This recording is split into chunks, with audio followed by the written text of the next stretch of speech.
Hey guys, so sorry about the delay in getting this on the air.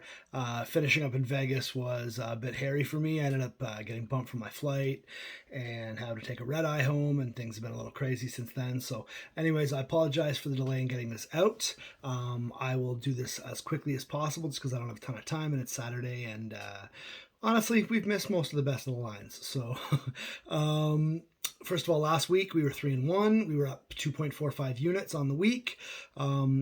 I still think that Oakland. I still think Las Vegas was the right side there.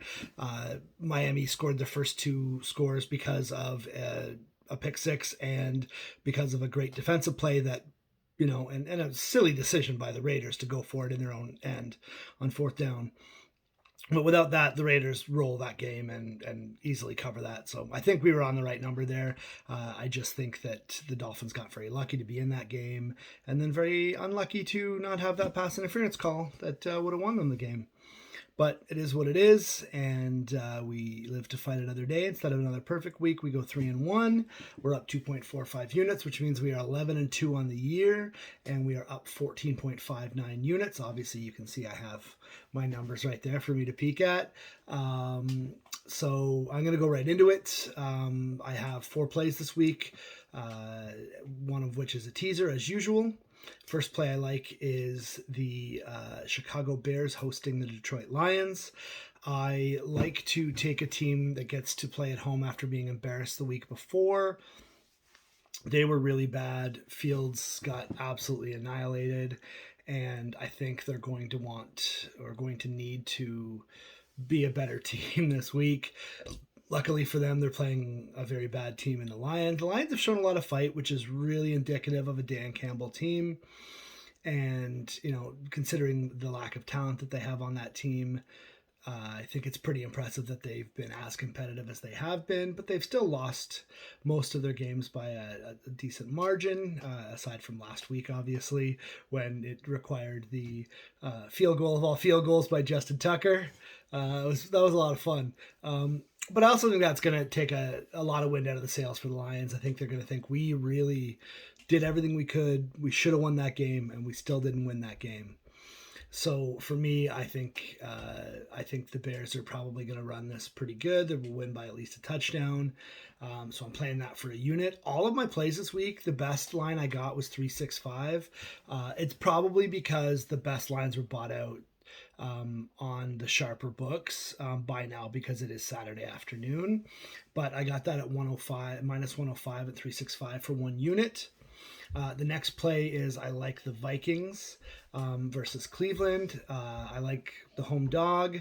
I have really, really liked the Vikings this year. Everybody knows how much I like them and how much better I think they are than they get credit for. They're a 1-2 team that could easily be a 3-0 team. And so I think that they're going to really fight to win this one. I'm taking the money line on this. You're getting plus 105 at 365. Again, it's only for a unit. I think Cleveland's excellent, but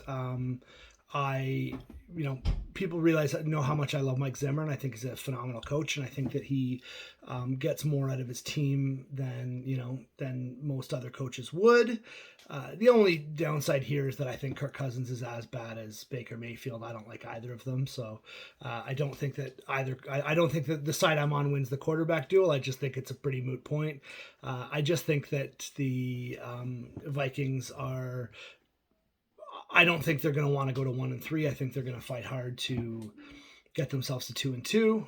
I think that they're a really live dog, and I like the play. Again, it's for one unit, Vikings money line, but plus 105. The last single game play is I am taking the New York Giants plus 7 points. For no other reason than Jameis Winston as a 7-point favorite is not something I'm ever going to be comfortable with. If you look at his record as a favorite, Jameis Winston is not great. The Saints have generally tried to run a more conservative offense than they have in the past now. I mean, the total in this game is 42 right now. I think I even saw 41.5 somewhere.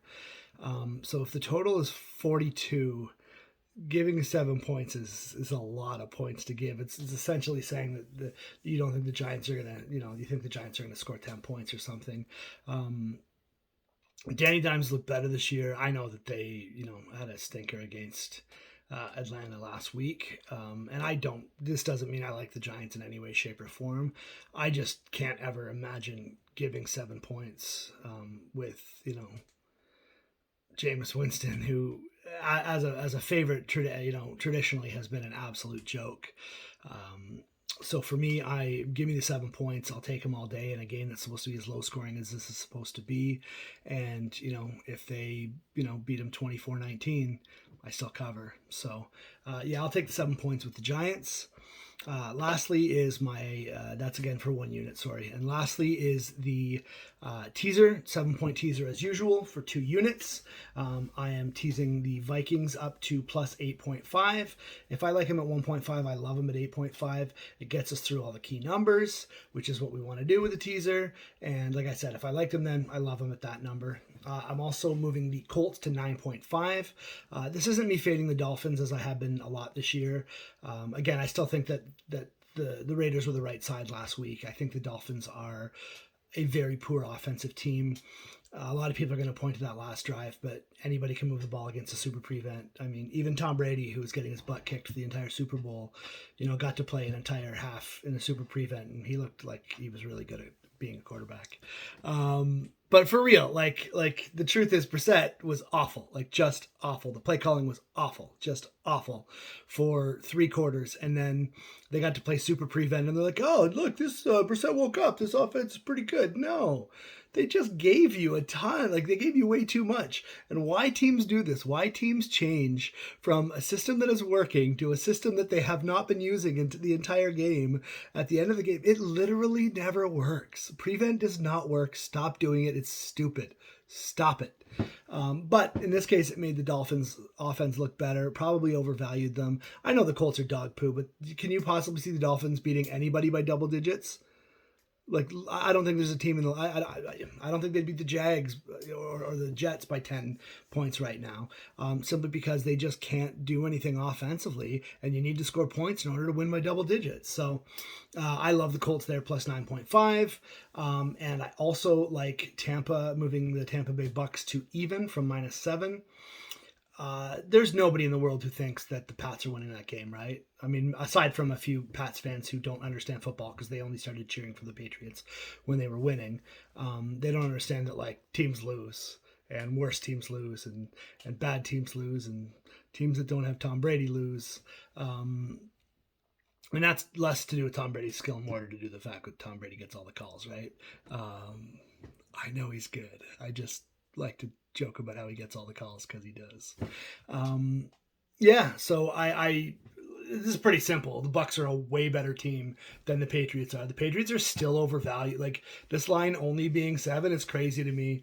I honestly think the Bucks are going to just smash them. But just in case something happens, just in case Bill Belichick has some secret, I know Tom Brady's Achilles heel and I've been waiting all this time to use it.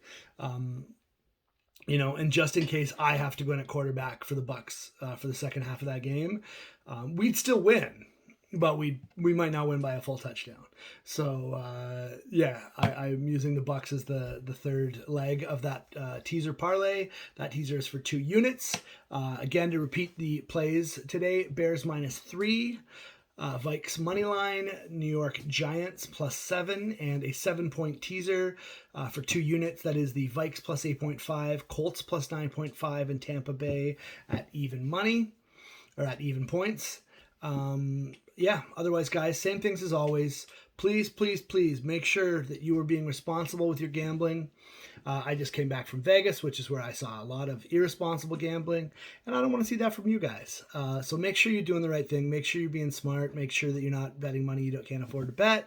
And that definitely includes never, ever, ever betting with Barstool Sportsbook. They are crooks. They are criminals. Stay away from them. I don't care if you think Portnoy's cool and is funny. He's not, but I don't care if you believe that. He's still a piece of garbage, and his sportsbook is absolutely corrupt. So stay away from them. Those are the same things I'll tell you every week. If you like what I do, follow me on Twitter at CPT_handsome. That's at Captain Handsome. If you have any questions or concerns, email me at email me at captainhandsomesports@gmail.com. Otherwise, guys, thanks for watching. Appreciate it like always. And let's go for another week of victories, because the first 3 weeks have been really nice. Take care, guys.